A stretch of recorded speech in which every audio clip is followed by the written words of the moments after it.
Roger John Madden, Juanito. I guess I'd call this my sound studio. I'm sitting in the bathroom of the Salvation Army shelter where there's good light, no Wi-Fi down here, but it's private. No place to plug my phone in, but there's half a charge in it. So this is perfectly adequate.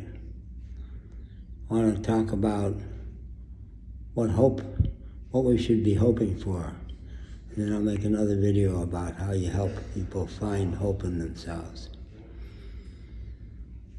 I heard a guy tonight in the cafeteria saying, I can't see a way clear that I will ever again own my own car and home. And isn't that what they told us that's the American dream, that's what we're supposed to have. Now actually the middle class American dream was you move continually to a better car and a better house. Keep moving up.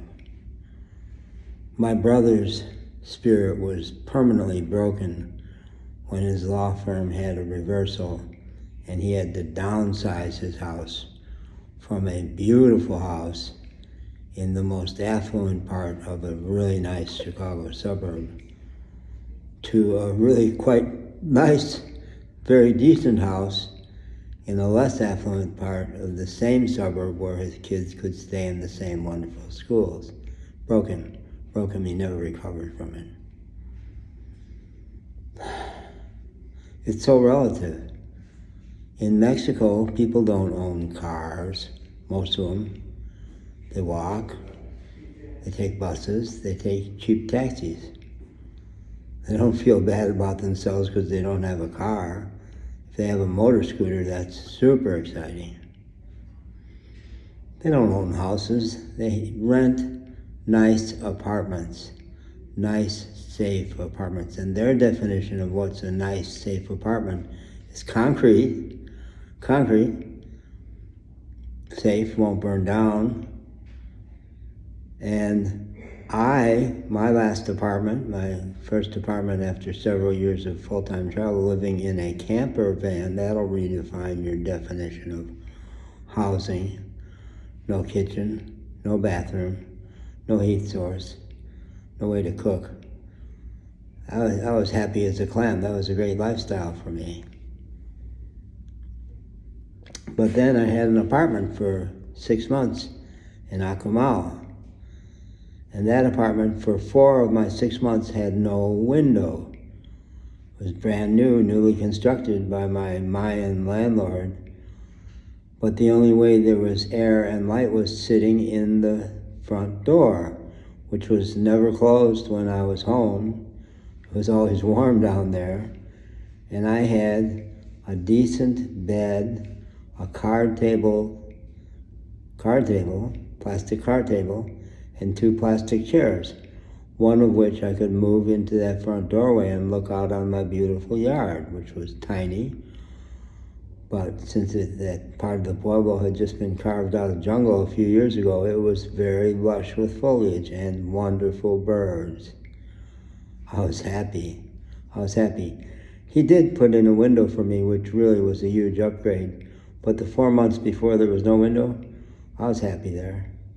Yeah, happy. So what do we hope for? We've been sold a bill of goods. They say that MAGA are mad because they don't have the standard of living their parents did. Now, there's enough money to go around for everybody in America to rent a very nice apartment. That's what we ought to be mad about.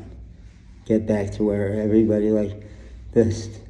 The research shows that whereas in the US and Europe, your happiness correlates with your level of affluence. That's not true in Mexico or Latin America at all. No. People are way happier than in the US at way less owning. Now here, I'm happy because after 6 months of peeing in the tube from renal failure, I can stand over a toilet or in the bushes and pee because I wish to, and not have to drag along a bag full of my own piss. That's freedom, man. That's power. And after spending lots of time in wheelchairs and pushing walkers, I walk on 2 legs. No, I don't skip down the fire escape like the youngsters do. Some of them do it 2 steps at a time. No, but I can get down them with a handrail. And today I just got up a whole flight of stairs. First the fire escape and then the stairs inside, taking them each leg working, my bad leg not having to trail behind and pull up to the same stair. No, both legs taking 1 stair at a time with a handrail, and it was super exciting. So be careful what you wish for. You may have been sold a bill of goods as to what you're supposed to want.